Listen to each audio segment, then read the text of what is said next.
श्री शिवाय नमस्तभ्यम। हर हर महादेव। जब कलयुग में पाप बढ़ने लगे, जब मनुष्य धन के पीछे भागकर भगवान को भूलने लगा, तब स्वयं भगवान शिव और श्री हरि विष्णु ने अधिक मास के दूसरे सोमवार का एक ऐसा रहस्य बनाया जिसे सुनकर एक निर्धन स्त्री का भाग्य बदल गया। बहुत समय पहले की बात है। विंध्याचल पर्वत के पास आनंदपुर नाम का एक सुंदर गांव था। गांव में एक बहुत बड़ा साहूकार रहता था। धन दौलत की कोई कमी नहीं थी, लेकिन उसका स्वभाव अत्यंत कठोर। उसके घर में उसकी बहू गौरी रहती थी। गौरी बहुत ही सरल, धार्मिक और शिवभक्त थी। वह रोज सुबह नदी से जल लाकर शिवलिंग पर चढ़ाती, ओम नमः शिवाय का जाप करती और भूखे लोगों को भोजन कराती थी। लेकिन उसकी सास उसे पसंद नहीं करती थी। वह हर समय ताने देती, सिर्फ पूजा पाठ करने से घर नहीं चलता। गौरी चुपचाप सब सह लेती। फिर एक दिन पुरुषोत्तम अधिक मास आरंभ हुआ। पूरा गांव भक्ति में डूब गया। मंदिरों में दीप जलने लगे। हर ओर भगवान विष्णु और शिव जी के भजन गूंजने लगे। उसी समय गांव में एक वृद्ध संत आए। उनकी आंखों में अद्भुत तेज था। उन्होंने गांव वालों से कहा, अधिक मास का दूसरा सोमवार अत्यंत चमत्कारी होता है। जो इस दिन सच्चे मन से व्रत करेगा, उसका भाग्य बदल जाएगा। गौरी ने यह बात सुन ली।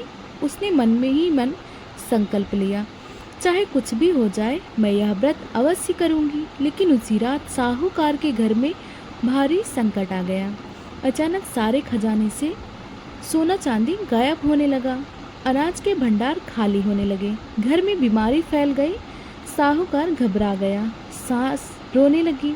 गांव के ज्योतिषी ने कहा, इस घर में किसी भक्त का अपमान हुआ है। लेकिन किसी ने गौरी की ओर ध्यान नहीं दिया। अधिक मास का दूसरा सोमवार आया। सुबह से तेज बारिश शुरू हो गई। आकाश में काले बादल छा गए। गौरी बिना कुछ खाए पिए मंदिर पहुंची।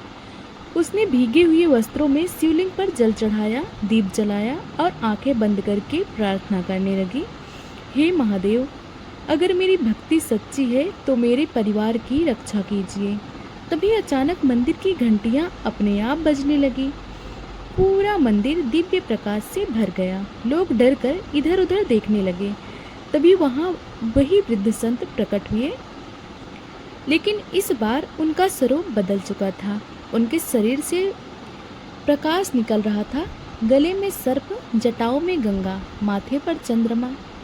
गौरी समझ गई, स्वप्न भगवान शिव स्वयं भगवान शिव उनके सामने खड़े हैं।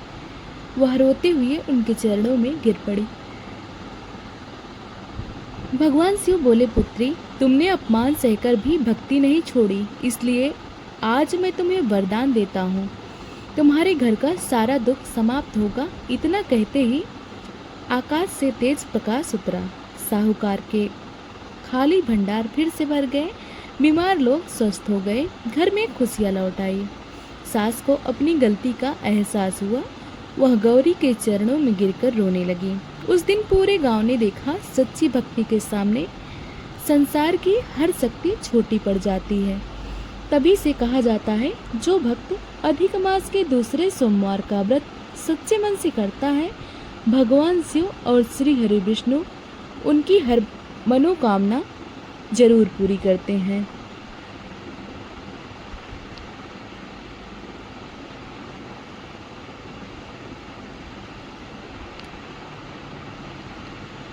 और उनके जीवन के अंधकार को दूर कर देते हैं। तो भक्तों, देखा आपने कैसे भगवान शिव अपने भक्तों की हर परीक्षा के बाद उन्हें चमत्कारी फल प्रदान करते हैं। अधिक मास का दूसरा सोमवार सिर्फ एक व्रत नहीं, बल्कि विश्वास, श्रद्धा और भक्ति की सबसे बड़ी शक्ति है। जो भक्त सच्चे मन से भगवान का नाम लेता है, महादेव उनके जीवन के सारे दुख हर लेते हैं। अगर आपकी भी कोई मनोकामना है, अगर आपके जीवन में भी परेशानियां चल रही हैं, तो सच्चे मन से ओम नमः शिवाय का जाप जरूर कीजिए। महादेव अवश्य कृपा करेंगे। भक्तों, अगर आपको यह दिव्य कथा पसंद आई हो और आप चाहते हैं कि ऐसी ही चमत्कारी कथाएं हम रोज़ लेकर आएं तो इस वीडियो को अभी लाइक करें, कमेंट में श्रद्धा से लिखें हर हर महादेव और अपने परिवार, दोस्तों और सभी शिव भक्तों के साथ इस कथा को शेयर जरूर करें ताकि भगवान शिव की महिमा हर घर तक पहुंच सके। अगर आप हमारे चैनल पर नए हैं तो चैनल को सब्सक्राइब जरूर करें और पास में दिए गए बेल आइकन को भी दबाएं ताकि आने वाली हर नई कथा, व्रत, पूजा और चमत्कारी कहानी का नोटिफिकेशन आपको सबसे पहले मिले।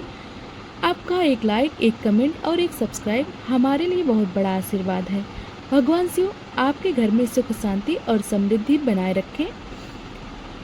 आपकी हर मनोकामना पूर्ण हो। बोलिए हर हर महादेव। जय श्री भोलेनाथ।